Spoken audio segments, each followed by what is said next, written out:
সারা পৃথিবী তার এই চারজন ছাত্রের নাম জানে। এক, সুনানুত তিরমিজির আরবি ভাষ্যকর, সারা পৃথিবীতে সুনানুত তিরমিজির সর্বশ্রেষ্ঠ আরবি ব্যাখ্যা গ্রন্থ তুহফাতুল আহওয়াদির লেখক আব্দুর রহমান আল মুবারাকপুরি।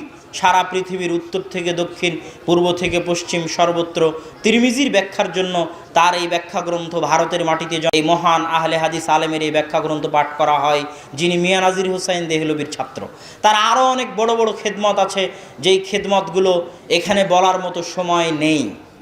যেমন হানাফি একজন আলেম আল্লামা নিমবি, আর একটা খেদমত বলি, আল্লামা নিমবি তিনি একটা বই লিখেছিলেন আসারুস সুনান। কী জন্য লিখেছিলেন? আহলে হাদিস মাদ্রাসাগুলোতে বুলুগুল মারাম পড়ানো হতো, আর বুলুগুল মারামে সব আহলে হাদিস মাজহাবের যে প্রাধান্যপ্রাপ্ত হাদিস, সেই হাদিসগুলো আছে। তখন আল্লামা নিমবি একটা গ্রন্থ লিখলেন আসারুস সুনান, যে আসারুস সুনানের মধ্যে তিনি হানাফি মাজহাব প্রমাণ করবে এরকম সব হাদিস জমা করলেন, যাতে হানাফি মাদ্রাসাগুলোর সিলেবাসে এই বইটা অন্তর্ভুক্ত করা যায়। বই প্রকাশ হওয়া শেষ হয়নি, কয়েক মাস কয়েক বছরের মধ্যেই আব্দুর রহমান আল মুবারাকপুরি বই লিখলেন আবকারুল মিনান ফি নাকদি আসারিস সুনান। আসারুস সুনান ওই বইয়ের মধ্যে কি ভুল আছে, কি কি জয়ীফ হাদিস আছে, কি কি জাল হাদিস আছে, তার রদ করে আরবিতে বই লিখলেন আবকারুল মিনান ফি নাকদি আসারিস সুনান। সেই যুগে এত বড় আলেম, এত মহান আলেম আব্দুর রহমান আল মুবারাকপুরি। আরেকজন তার ছাত্র মিয়া নাজির হুসাইন দেহলভি, শামসুল হক আল আজিমাবাদী, বিহারের একটা শহর আজিমাবাদ, পাটনার পাশে, সেই আজিমাবাদের তিনি বসবাসকারী ছিলেন শামসুল হক আল আজিমাবাদী। তিনি আবু দাউদের 32 খণ্ডে ব্যাখ্যা গ্রন্থ লিখেছেন, যেই ব্যাখ্যা গ্রন্থের নাম গায়াতুল মাকসুদ। যেই ব্যাখ্যা গ্রন্থ পাকিস্তান থেকে 2 খণ্ড প্রকাশিত হয়েছে, আরও হয়তো পাণ্ডুলিপি পাওয়া গেলে প্রকাশিত হবে। যেই ব্যাখ্যা গ্রন্থের সংক্ষিপ্ত রূপ হচ্ছে আউনুল মাবুদ, যেটা সংক্ষিপ্ত 5-6 খণ্ডে সমাপ্ত, সারা পৃথিবীর উত্তর দক্ষিণ পূর্ব পশ্চিমে পঠিত হয় এবং আরব অনারব সকল মুহাদ্দিস সকল আলেম তার প্রশংসা করেছেন। তিনি ভারতে জন্মগ্রহণ করা আহলে হাদিস আলেম এবং মিয়া নাজির হুসাইন দেহলভির ছাত্র। সুনানুদ দারাকুতনির উপর তার টিকা আছে এবং আরও বিভিন্ন আরবি বইয়ের উপর তার আরবিতে কাজ আছে, যেগুলো আলোচনা করলে শেষ করা যাবে না। শামসুল হক আজিমাবাদীর পরে মিয়া নাজির হুসাইন দেহলভির আরেকজন বড় ছাত্র সানাউল্লাহ অমৃতসরী। এখানে সানাউল্লাহ অমৃতসরীর কথা বলতে গিয়ে একটা কথা বলতে হয়, সানাউল্লাহ অমৃতসরী অবশ্য দারুল উলুম দেওবন্দেও পড়াশোনা করেছেন। আমার দারুল উলুম দেওবন্দে পড়াশোনা নিয়ে অনেকেই অনেক কটাক্ষ করত, এখনও করে, আগেও করেছে।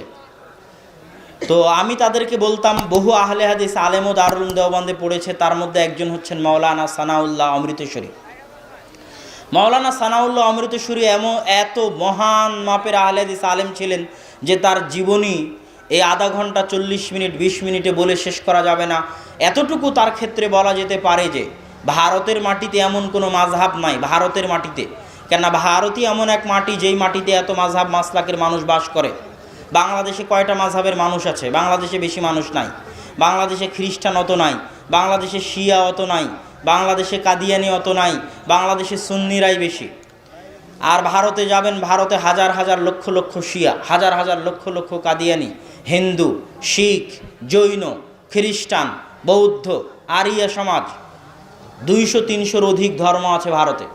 ভারতের মাটিতে এমন কোনো মাযহাব, এমন কোনো মাসলাক নাই, এমন কোনো ধর্ম নাই যেই ধর্মর সবচেয়ে যিনি জ্ঞানী ব্যক্তি, সেই ধর্মের সবচেয়ে জ্ঞানী ব্যক্তিকে, এমনকি এমনও বলা হয়েছে মাওলানা সানাউল্লাহ অমৃতসরীর ক্ষেত্রে যে একই টেবিলে একই মঞ্চে হিন্দুদের সবচেয়ে জ্ঞানী পণ্ডিত বসে থাকবে, শিখদের সবচেয়ে জ্ঞানী পণ্ডিত বসে থাকবে, জৈনদের সবচেয়ে জ্ঞানী পণ্ডিত বসে থাকবে, কাদিয়ানিদের সবচেয়ে বড় গোলাম আহমদ কাদিয়ানি বসে থাকবে, শিয়াদের সবচেয়ে বড় আলেম শিয়া আলেম বসে থাকবে, বেরেলভিদের সবচেয়ে বড় বেরেলভি আলেম বসে থাকবে। একই মঞ্চে সব মাযহাবের আলেম ওলামা বসে থাকবে, আর সানাউল্লাহ অমৃতসরীও থাকবেন। আর তিনি একই মঞ্চে সবার সাথে তর্ক বিতর্ক করবেন, আর তর্ক বিতর্ক করে সবাইকে পরাজিত করে যাবেনই। এটাই তার সারা জীবনের ইতিহাস। আল্লাহু আকবার। এবং তাকে বলা হতো আল্লাহর রাসূলের খাতমে নবুয়তের জীবন্ত মুআজিজা। খাতমে নবুয়তের জীবন্ত মুআজিজা কি জন্য বলা হতো? তিনি গোলাম আহমদ কাদিয়ানির সাথে মোবাহালা করেছিলেন যে আমি যদি সত্য হই আমার দাবিতে যে মুহাম্মদ সাল্লাল্লাহু আলাইহি ওয়াসাল্লামের পরে কোনো নবী নাই, আমি যদি আমার এই দাবিতে সত্য হই তাহলে আমার আগে তোমার মৃত্যু হবে, গোলাম আহমদ কাদিয়ানী। আর গোলাম আহমদ কাদিয়ানী বলেছিল, আমি যদি আমার দাবিতে সত্য হই যে আমিও নবী, তাহলে আমার আগে তোমার মৃত্যু হবে, তথা সানাউল্লাহ অমৃতসরী আগে মারা যাবে আর গোলাম আহমদ কাদিয়ানী পরে মারা যাবে। তো গোলাম আহমদ কাদিয়ানী মোবাহালার পরে টয়লেটে পড়ে গিয়ে মারা গিয়েছিলেন, আর তারপরেও 40 বছর সানাউল্লাহ অমৃতসরী দুনিয়ার বুকে জীবিত ছিলেন। তিনি হচ্ছেন খাতমে নবুয়তের জীবন্ত মুজিজা বলা হতো তাকে। তার একটা পত্রিকা ছিল আখবারে আহলে হাদিস নামে। সে আখবারে আহলে হাদিসে তিনি লিখছেন, আখবারে আহলে হাদিসে তিনি আহলে হাদিসদের নিয়ে বহু আলোচনা করেছেন। তবে তিনি যেটা লিখছেন ওটার কথা একটু পরে আসছি। মিয়া নাজির হুসাইন দেহলভির আরেকজন ছাত্র ছিলেন আবদুল্লাহ গাজীপুরি। ভারতের একটা শহর আছে গাজীপুর, সেই শহরের তার বসবাস আবদুল্লাহ গাজীপুরি। তার অবদান কি?